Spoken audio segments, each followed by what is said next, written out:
الحمد للہ رب العالمین والصلاة والسلام علی سید الانبیاء والمرسلین اما بعد فاعوذ باللہ من الشیطان الرجیم یا ایہا الذین آمنوا قوا انفسکم واہلیکم نارا۔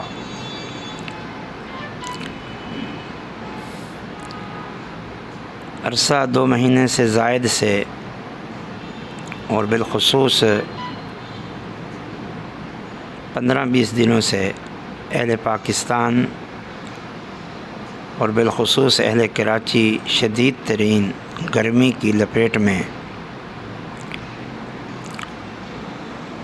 پہلی بات تو یہ ہے کہ یہ موسم سب اللہ کے امر سے ہیں، اللہ کے حکم سے ہیں، اور اللہ تعالیٰ کا ہر فعل، ہر فیصلہ، ہر امر وہ کسی نہ کسی حکمت اور مصلحت کے تحت ہی ہے، کیونکہ اللہ تعالیٰ کی ذات حکیم ہے اور وہ رب العالمین ہے، تو یقیناً اللہ کا ہر فیصلہ، ہر امر حکمت کے تحت ہے اور بالخصوص اپنے بندوں کی بھلائیوں پر مشتمل ہے۔ اس لیے سب سے پہلے تو یہ نصیحت ہے کہ ان موسمی تبدیلیوں سے آنے والی تکلیفوں پر، ان موسمی تبدیلیوں کو برا بھلا نہیں کہنا چاہیے۔ مثلاً کوئی گرمی کو گالی دے، برا بھلا کہے، یہ غلط ہے۔ سردی کو، سیلاب کو، ہواؤں کو، بارشوں کو، زلزلوں کو، انہیں برا بھلا نہیں کہنا چاہیے۔ اس بارے میں ایک حدیث مبارک ہے، نبی صلی اللہ علیہ وسلم نے فرمایا لا تصبوا الريح فإنها مأمورہ۔ ہوا کو یعنی آندھی کو گالی مت دو، کیونکہ یہ آندھیاں، یہ ہوائیں، یہ مأمورہ ہیں، یعنی اللہ کے حکم کے تابع ہیں۔ یہ بات صرف ہوا کے بارے میں نہیں، ہوا کے مثل تمام مخلوق کے بارے میں یہی حکم ہے۔ مثلا زلزلہ ہے، بارش ہے، طوفان ہے، سردی ہے، گرمی ہے۔ دوسری بات یہ ہے کہ یہ اس پر صبر کرنا چاہیے۔ اگر کسی کو ان موسمی تبدیلیوں سے کوئی تکلیف پہنچتی ہے، کوئی نقصان ہوتا ہے، تو اسے صبر کرنا چاہیے۔ سردی میں صبر، گرمی میں صبر، تیز آندھیوں میں صبر، زلزلوں میں صبر، سیلابوں میں صبر، بارشوں میں صبر، تو صبر کرنا چاہیے۔ عمومی جو شرعی احکامات ہیں کہ اللہ کی تقدیر پر، اللہ کے فیصلوں پر صبر، الصبر علی اقدار اللہ، تو صبر کرنا چاہیے اور اس تکلیف میں بھی اجر کمانا چاہیے، ڈھیروں اجر کمانا چاہیے۔ یہ 2 تو انتہائی ابتدائی نصیحتیں ہیں۔ اس کے بعد بات یہ ہے کہ دیکھیں، جیسے ہم نے بتایا، اللہ تعالیٰ کا ہر معاملہ وہ مصلحت پر اور بندوں کے کسی نہ کسی طرح فوائد پر ہی مشتمل ہوتا ہے۔ اس لیے اس کا بھی تقاضا یہ ہے کہ صبر کرنا چاہیے۔ مثلاً یہ گرمی ہے، سب جانتے ہیں کہ گرم موسم میں اناج پکتا ہے اور گرم موسم میں پھل پکتے ہیں، اور گرمی کی شدت سے بہت ساری امراض کا خاتمہ ہوتا ہے۔ یہ وہ مصلحتیں ہیں جو ہر عام و خاص جانتا ہے۔ باقی اس گرمی سے سورج کی تپش سے آج کے دور میں کتنی توانائیاں حاصل ہوتی ہیں، یہ سب جانتے ہیں۔ تو اس لیے اللہ تعالیٰ کے ہر فیصلے اور ہر امر میں کوئی نہ کوئی حکمت پوشیدہ ہوتی ہے، اس لیے پھر کوئی نازیبا جملہ زبان پہ نکالنا یہ انتہائی غیر مناسب ہے۔ اس کے ساتھ ساتھ جو میں سمجھتا ہوں ایک اہم سبق بالخصوص اس گرمی کی شدت سے ہمیں حاصل ہوتا ہے، ہمیں اس طرف سب سے زیادہ توجہ دینا چاہیے، اور وہ یہ ہے کہ یہ گرمی کی شدت کو دیکھ کر محسوس کر کے ہم سب کو قبر کی گرمی، قبر کا حبس اسے یاد رکھنا چاہیے، میدان محشر کی گرمی اور وہاں کا حبس اسے یاد رکھنا چاہیے، اور سب سے بڑھ کر خود جہنم کی آگ اور اس کی گرمی اسے یاد رکھنا چاہیے۔ جب یہ دنیا کی گرمی جو قبر کے حبس اور گرمی کے مقابلے میں کچھ نہیں، جو حشر کے دن کی گرمی کے مقابلے میں کچھ نہیں، جو جہنم کی آگ میں جلنا اور پھر اس گرمی کے مقابلے میں کچھ نہیں، جب اس سے ہم پریشان ہوتے ہیں، ہمیں تکلیف ہوتی ہے اور ہم سمجھتے ہیں کہ بہت زیادہ ہم اذیت میں ہیں اور پھر اس سے بچاؤ کی تدبیریں کرتے ہیں، تو پھر ہمیں قبر، حشر اور جہنم کے عذابوں سے، گرمیوں سے، تکلیفوں سے نجات کی کوشش کرنی چاہیے۔ اس حوالے سے ایک آیت کریمہ آپ کو بتاتے ہیں جس میں اللہ تعالیٰ نے یہی ایک سبق اور درس دیا ہے، جو سورۃ التوبہ کی آیت ہے۔ جنگ تبوک کے حوالے سے منافقین پیچھے رہ گئے اور ایک دوسرے کو بھی کہا اور خود نبی صلی اللہ علیہ وسلم سے بھی کہا، لا تنفروا فی الحر، شدید گرمی کا موسم ہے، اس گرمی میں یہ سفر نہ کیا جائے، جب موسم ٹھنڈا ہو جائے گا تو بعد میں یہ سفر کیا جائے، لا تنفروا فی الحر، گرمی میں نہ جایا جائے۔ تو اللہ تعالیٰ نے خود جواب دیا اپنے پیغمبر کی زبانی، قل نار جہنم اشد حرا لو کانوا یفقہون، اے پیغمبر علیہ السلام آپ انہیں کہیے کہ جہنم کی آگ اس دنیا کی گرمی سے زیادہ سخت ہے، اگر تمہیں اس بات کی سمجھ ہوتی تو کبھی تم اس دنیا کی گرمی کو بنیاد نہ بناتے اللہ اور اس کے رسول کی نافرمانی کرنے کی، یا اللہ اور اس کے رسول کے حکم سے روگردانی اختیار کرنے کی بنیاد گرمی کو نہ بناتے۔ لیکن تمہیں کیونکہ جہنم کی گرمی کا صحیح ادراک نہیں، اس لیے تم دنیا کی گرمی کو بنیاد بنا کے جہاد جیسے عظیم فریضہ کی ادائیگی سے پیچھے ہٹ رہے ہو، اور اللہ تعالیٰ نے جو اجر و ثواب رکھا ہے اس سے اپنے آپ کو محروم کر رہے ہو۔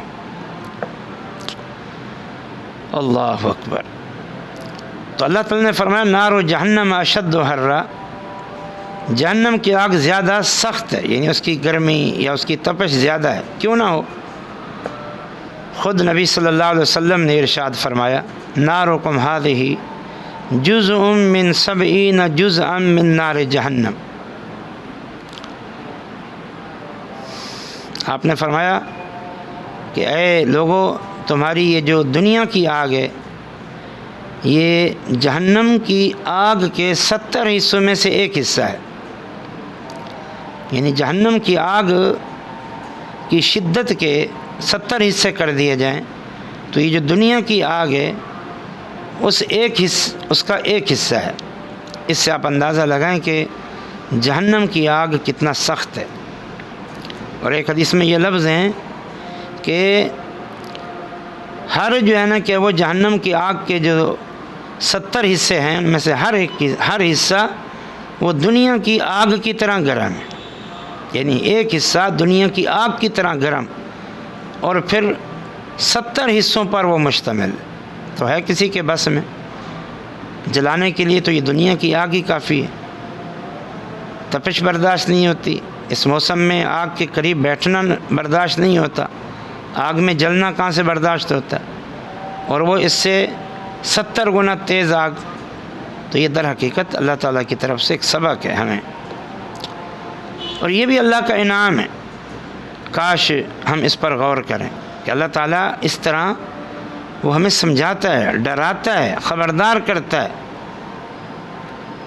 کہ دنیا کی اس گرمی کی تپش سے آخرت کی تپش کا اندازہ لگانے میں آسانی ہو سکتی۔ سورۃ الرحمن کا موضوع آپ سب جانتے ہیں، اس میں اللہ تعالیٰ نے جا بجا اپنی انعامات کا ذکر کیا اور پھر فوراً ہی فرمایا فَبِأَيِّ آلَاءِ رَبِّكُمَا تُكَذِّبَانِ۔ وہاں اللہ نے اپنی تخلیق کا، جو اللہ نے مخلوق کو پیدا کیا، بطور نعمت کے ذکر کیا، دنیاوی نعمتوں کو بطور نعمت کے ذکر کیا، پھر جنت کی نعمتوں کو بطور نعمت کے ذکر کیا، حتیٰ کہ جہنم اور اس کے عذاب اور حشر کے مراحل کو بھی اللہ تعالیٰ نے بطور اس یعنی جو اس کا بیان کرنا ہے، اللہ نے جو ان کو بیان کیا اسے بھی اپنے احسان کے طور پر ذکر کیا کہ یہ میرا تم پر احسان ہے کہ میں تمہارے سامنے جہنم کا عذاب ذکر کر رہا ہوں اور میدان محشر کے مراحل بتا رہا ہوں، یہ میرا تم پر احسان ہے۔ ان عذابوں اور ان مراحل کو ذکر کرنے پر بھی اللہ تعالیٰ نے فرمایا فَبِأَيِّ آلَاءِ رَبِّكُمَا تُكَذِّبَانِ، تم اپنے رب کی کن کن نعمتوں کو جھٹلاؤ گے۔ یہ ان کا بیان انعام کیسے؟ وہ انعام اسی بنیاد پر ہے کہ ابھی سے بتا دیا کہ جہنم کا عذاب، میدان محشر کی یہ سختیاں، یہ اللہ تعالیٰ نے جو بتا دیا ہے، یہ بتانا بندوں پر احسان ہے تاکہ بندے اس سے ڈر جائیں۔ یہاں تو اللہ نے عملاً ایک گرمی کی شدت کا مزہ ہمیں چکھا دیا تاکہ ہمیں قبر کی حبس اور حشر کی گرمی یہ یاد آئے اور ہم اس سے ڈر جائیں۔ یہ جو جہنم، یہ جو دنیا کی گرمی ہے، شدید گرمی، نبی صلی اللہ علیہ وسلم نے فرمایا ان شدت الحر من فیح جہنم، یہ جو گرمی کی شدت تم محسوس کرتے ہو موسم گرما میں، یہ در حقیقت جہنم کی بھاپ میں سے ہے۔ یہ جہنم کی بھاپ کتنے کروڑوں اربوں میل، کتنی دوری سے سفر کرتے کرتے کرتے کس طرح ان مخلوق تک پہنچتی ہے اور کتنا یہ شدید ہے، فرمائے جہنم کی بھاپ میں سے۔ تو جہنم کی جو قریب سے بھاپ نکلتی ہوگی وہ کتنا سخت ہے، اور خود جہنم کے اندر جلنا یہ کتنا سخت۔ تو یہ اللہ تعالیٰ اس طرح سبق دیتا ہے، ڈراتا ہے، سمجھاتا ہے۔ تو یہ جہنم کی بھاپ ہے۔ ایک حدیث میں ہے اشتقت النار الی ربہا، جہنم نے اللہ تعالیٰ سے شکایت کی اکل بعضی بعضا، اللہ میرا بعض کو کھایا جا رہا ہے، اتنا تو انہیں مجھے گرم بنایا کہ میرا بعض حصے کو کھا رہا ہے، یعنی مجھ سے تکلیف ہو رہی ہے، اتنا تو نے گرم بنا دیا۔ تو اللہ تعالیٰ نے جہنم کو 2 سانس لینے کی اجازت دی۔ پھر رسول اللہ صلی اللہ علیہ وسلم نے فرمایا یہ جو باہر کا سانس لیتی ہے اور اندر کی گرمی باہر آتی ہے، یہ جو دنیا میں تم شدید گرمی پاتے ہو یہ اسی سانس کا نتیجہ ہے۔ اس سے آپ اندازہ لگائیں کہ جہنم کی تپش کتنا سخت ہے، جس کے سانس سے جو پتہ نہیں کروڑوں اربوں میل طے کر کے ہم تک پہنچتا ہے، وہ اس سے اتنا تپش ہوتی ہے، تو خود جہنم میں کتنا شدید ترین گرمی ہوگی۔ تو اس گرمی کی وجہ سے آخرت کی گرمی سے ڈرو، قبر کی تاریکی اور حبس سے ڈرو۔ قبر، آپ نے حدیثیں نہیں سنی؟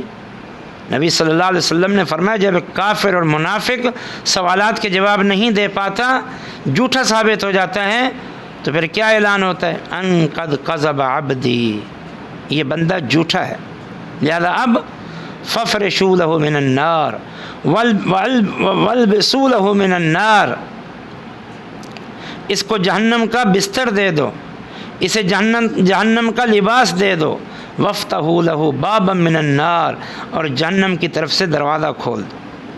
اب وہاں سے جہنم کی طرف جو دروازہ کھلتا ہے وہاں سے کیا آئے گا؟ اس کی لو، اس کی تپش آئے گی۔ تو خود سوچو کہ یہ جہنم، یہ قبر کی چھوٹی سی کوٹڑی کیا وہ حبس اور گرمی کا مرکز بن جائے گی؟ کون اس کو برداشت کر سکے گا؟ دنیا کی گرمی، معقولات بھی ہیں، مشروبات بھی ہیں، سایہ بھی ہے، گھر بھی ہیں، پنکھے بھی ہیں، اے سی بھی ہیں، کولر بھی ہیں، ہر نعمتیں موجود ہیں، پھر بھی لوگ تڑپ رہے ہیں، تو قبر میں تو بچاؤ کی کوئی صورت نہیں۔ اور اس سے بڑھ کر میدان جہنم، اس سے بڑھ کر میدان محشر کا معاملہ، اللہ اکبر، کتنا اللہ کے رسول صلی اللہ علیہ وسلم نے کھول کے بیان فرما دیا۔ نمبر 1 فرمایا یحشر الناس یوم القیامت حفاتن عراتن، قیامت کے دن لوگ قبروں سے اٹھیں گے اور میدان محشر میں جمع ہوں گے، فرمایا کہ ننگے جسم ہوں گے اور ننگے پاؤں ہوں گے۔ یہ سفر بھی ننگے پاؤں ننگے جسم، اور میدان محشر میں کھڑا ہونا بھی ننگے پاؤں ننگے جسم۔ اور میدان محشر میں گرمی کا کیا عالم ہوگا؟ اللہ اکبر۔ نبی صلی اللہ علیہ وسلم نے فرمایا تدنی الشمس یوم القیامت من الخلق حتی تکون کا امثال المیل کا اقدار المیل، او کما قال رسول اللہ صلی اللہ علیہ وسلم۔ نبی صلی اللہ علیہ وسلم نے فرمایا قیامت کے دن یہ سورج مخلوق کے قریب ہو جائے گا، حتیٰ کہ 1 میل کے فاصلے پر ہوگا۔ اور راوی حدیث کہتے ہیں مجھے نہیں معلوم یا میل زمین کی مسافت کا میل ہے یا میل وہ سلائی ہے جس سے آنکھوں میں سرما ڈالا جاتا ہے، تو چلو ہم زمین کی مسافت کا میل لے لیں۔ آج یہ اربوں میل دور ہے اور اس کی گرمی برداشت نہیں ہوتی۔ میرے بھائیوں، بزرگوں، دوستوں، مرد و خواتین، سوچو اور غور کرو تو اس گرمی کو کیسے برداشت کرو؟ اس لیے آج اس گرمی کو بنیاد بنا کر فرائض سے غافل نہ ہو جاؤ، دینی ذمہ داریوں سے غافل نہ ہو جاؤ۔ نماز نہیں پڑھتے لوگ کہ گرمی بہت ہے، نماز نہیں پڑھتے لوگ کہ رات بھر جو ہے نا کہ ہمیں گرمی کی وجہ سے نیند نہیں آئی، زیادہ فجر کی نماز ضائع ہو گئی۔ دنیا کے سارے کام چل رہے ہیں، مارکیٹیں کھلی ہیں اور بازار کھلے ہیں، دفاتر کھلے ہیں اور سب کچھ ہو رہا ہے، اگر آج کوئی کام نہیں ہو رہا تو جی نماز نہیں ہو رہی، اس لیے کہ گرمی بہت ہے، گرمی بہت ہے، گرمی بہت ہے۔ یقیناً بہت ہے، لیکن اس گرمی میں رہ کر دنیا کے سارے کام کیے جا سکتے ہیں تو دینی کام کیوں نہیں کیے جا سکتے؟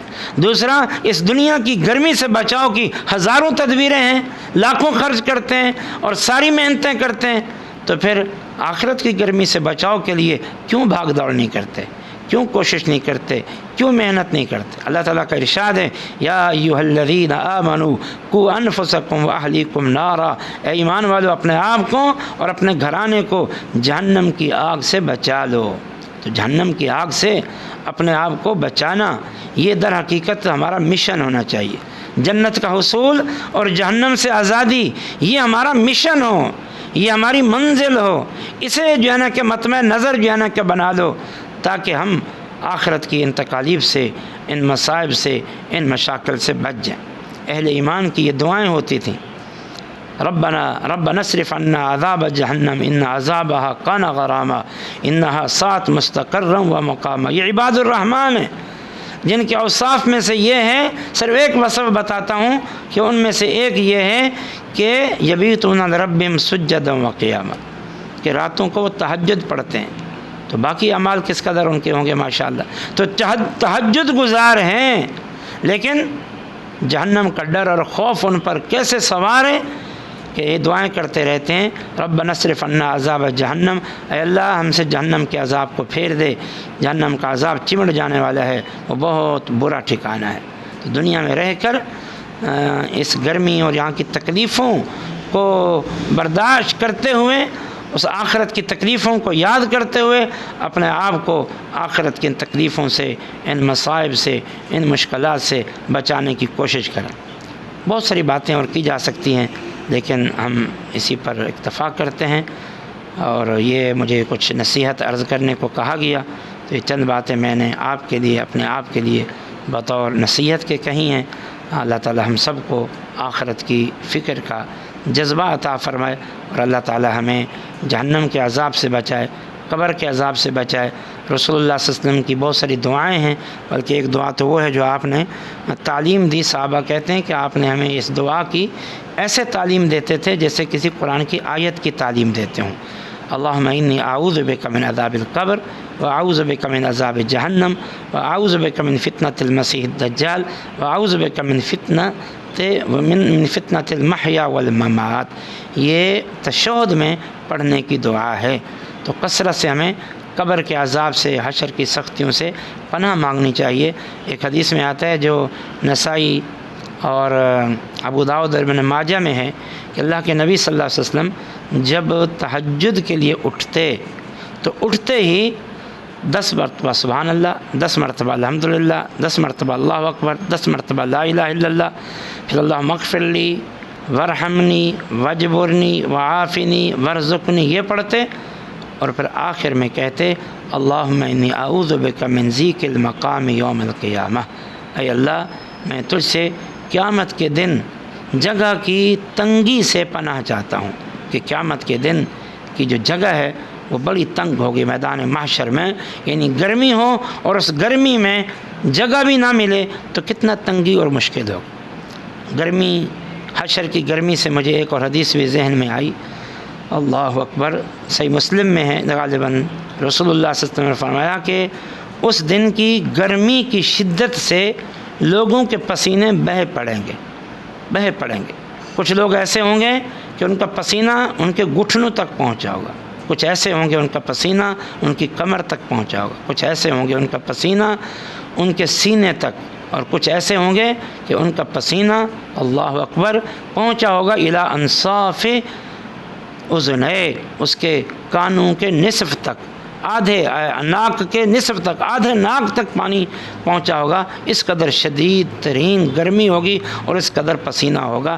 تو بتائیں آپ ذرا سا پسینہ آ جائے تو جب تک ہم نہا نہ لیں، کپڑے نہ بدل لیں، چین اور سکون نہیں آتا۔ اور اس دن اور میدان محشر میں ایک حدیث میں ہے 360 سال تک کھڑے رہنا ہے اور حساب نہیں ہوگا، اس کے بعد حساب کا معاملہ آئے گا۔ ہاں کچھ خوش نصیب ہوں گے جو اس میدان محشر میں بھی عرش کے سائے میں بیٹھے ہوں گے اور حوض کوثر سے ان کو پانی مل جائے گا۔ اور وہ معروف حدیث ہے، اس حدیث کو سنا کے بعد ختم کرتا ہوں۔ سبعۃ یظلھم اللہ فی ظلہ یوم لا ظل الا ظلہ، اگر چاہتے ہو کہ قبر کی گرمی اور حبس سے بچو، حشر کی گرمی اور حبس سے بچو، تو اس حدیث کو سامنے رکھو۔ نبی صلی اللہ علیہ وسلم نے فرمایا 7 قسم کے لوگ ہیں کہ کل قیامت کے دن اللہ ان کو عرش کا سایہ نصیب کرے گا، وہ اس گرمی سے بچ جائیں گے۔ ان میں کون ہے؟ ملک عادل، عدل کرنے والا بادشاہ۔ ان میں کون ہے؟ رجل قلبہ معلق بالمساجد، جس کا دل مسجد کے ساتھ لگا ہوا ہے۔ ان میں کون ہے؟ شاب نشأ فی عبادت اللہ، وہ نوجوان جو نوجوانی سے ہی اللہ کی عبادت کے ساتھ جڑ جاتا ہے۔ ان میں کون ہے؟ رجل تصدق بصدقۃ فاخفاها، وہ بندہ جو صدقہ کرتا ہے اور چھپا کے کرتا ہے، اتنا چھپاتا ہے کہ کوشش کرتا ہے کہ میرے بائیں ہاتھ کو بھی پتہ نہ چلے میرے دائیں ہاتھ نے کیا خرچ کیا۔ ان میں کون ہے؟ رجل دعت امرأۃ ذات حسب و نسب فقال انی اخاف اللہ، کہ جس جوان کو کوئی خوبصورت اور مالدار اور اچھے حسب و نسب والی عورت گناہ کی دعوت دے اور کہے انی اخاف اللہ، میں اللہ سے ڈرتا ہوں۔ ان میں کون ہے؟ رجل ذکر اللہ خالیا ففاضت عینا، جو تنہائی میں اللہ کو یاد کرے، اپنے گناہوں کو یاد کرے اور پھر رو پڑے۔ ان میں کون ہے؟ رجلان تحابا فی اللہ، وہ 2 بندے مسلمان جو اللہ کے لیے ایک دوسرے سے محبت کرتے ہیں۔ تو ان اوصاف کو پیدا کریں، توحید کو اختیار کریں، سنت کو اختیار کریں۔ میدان محشر میں کن لوگوں کو حوض کوثر سے دھتکار دیا جائے گا؟ جب حوض کوثر سے دھتکار دیے گئے تو پھر عرش کے سائے سے بھی محروم ہیں۔ وہ بدبخت لوگ ہیں جو اللہ کے دین کے اندر تبدیلیاں کرتے ہیں، رد و بدل کرتے ہیں۔ جب نبی صلی اللہ علیہ وسلم کو پتہ چلے گا تو آپ فرمائیں گے سحقاً سحقاً لمن غیر عبادی، دوری ان لوگوں کے لیے جو میرے دین میں تبدیلیاں کرتے ہیں۔ تو آج موقع ہے ہم اس دنیا کی گرمی کی شدت کو دیکھ کر جہنم کی حبس اور گرمی کو یاد رکھیں، حشر کی گرمی کو حبس کو یاد رکھیں اور جہنم کی گرمی اور حبس کو یاد رکھیں، اور پھر بچاؤ کی تدبیریں اختیار کریں۔ بچاؤ کی تدبیر ایک ہی ہے، اللہ کے دین کو سیکھیں، سمجھیں اور اس پر عمل کریں۔ اللہ کا دین قرآن و حدیث ہے، اس دین کی بنیاد توحید و سنت ہے، اس کو اختیار کریں۔ اللہ پاک مجھے اور آپ کو توفیق عطا فرمائے۔ وما علینا الا البلاغ۔